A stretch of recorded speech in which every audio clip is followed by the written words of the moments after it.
Hi everyone, it's me, Ebony from Sunutana Naturals.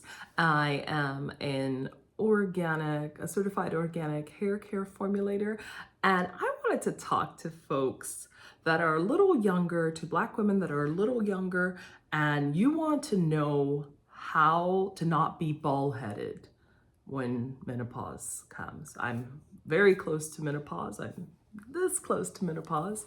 And there are a lot of changes that happen in your hair. So these are my tips. These are my top 3 tips for women that are younger who want to make sure that when they get older, they're like my age, you're perimenopausal or you're menopausal, that you still have hair on your head and you can still rock your own hair and you can still feel confident and good with yourself. So first tip is you have to stop wearing tight protective styles. I cannot emphasize this enough. Those tight protective styles where you end up with like little pustules or like bleeding.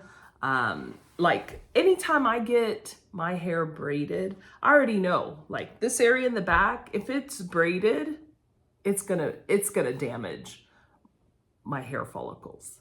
And I know that there's only so many times you can damage them, you can pull them too tight before the hair stops growing completely inside the hair follicle. So yeah, that's a really like #1 tip for women who want to make sure when they hit their 40s and they're perimenopausal or they're menopausal that they still have hair on their head, because your hair does start to thin out like most women. Just your hormones change so much. You might have a vitamin deficiency. You might be on medications that you previously weren't on when you were younger. You're very likely to see hair thinning. So you just want to go into it in the best position that you can be, so that you keep as much of your hair as you can as you age. And I used to wear braids, the ones that you add, like individuals, and the Marley hair and things like that. And one day I looked and the hair on my like sides was so thin. I said, enough braids. Like, it's easy. That's why I used to do it. It's easy. You don't have to do anything to your hair almost for 1 month at a time.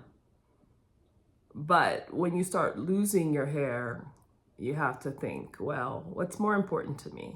Am I gonna just put a little more effort into washing my hair weekly or every 2 weeks? Or am I gonna not have hair if I give it another couple years of wearing these tight styles, trying to, look all cute? So I decided to make sure to take care of my hair and take care of my scalp health and to prioritize that. So that was tip #1. Tip #2 is you have to be careful with your wig glue and anything that's coming in contact with your edges. I see so many Black women, young ones that are barely in their 20s, that already their hairline has moved back because of all the wigs that they wear. And that's a shame for me. Like, I feel bad. What the hell? You going to wear wigs for all your days? If you don't have edges, you're gonna wear wigs for all your days, or you're gonna be in the hair transplant office, in the doctor's office, trying to get a hair transplant. So for me, it seems like it would behoove you to make sure to take care of what you have growing out of your own scalp so that you don't have to end up in the doctor's office trying to get a hair transplant. And now you have the way it looks, it makes me sick to look at the hair transplant. But that's me. I rather take care of what God gave me than to end up in that sort of situation because I chose to wear wigs and have glue. And so many times this kind of leads into my next point. My last tip is to listen to your hair. Because I know there are people, you must notice when you're getting irritation along your hairline. I know immediately when I'm allergic to something, and then I have to course correct and I have to stop using it.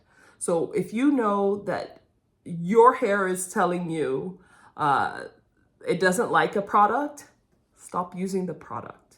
It's not working for you, stop using it.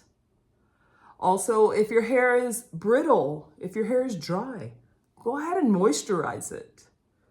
If your hair is breaking, is it breaking due to dryness or is it breaking due to lack of protein? Just depending, are you high porosity, are you low porosity? We have to discover our own hair.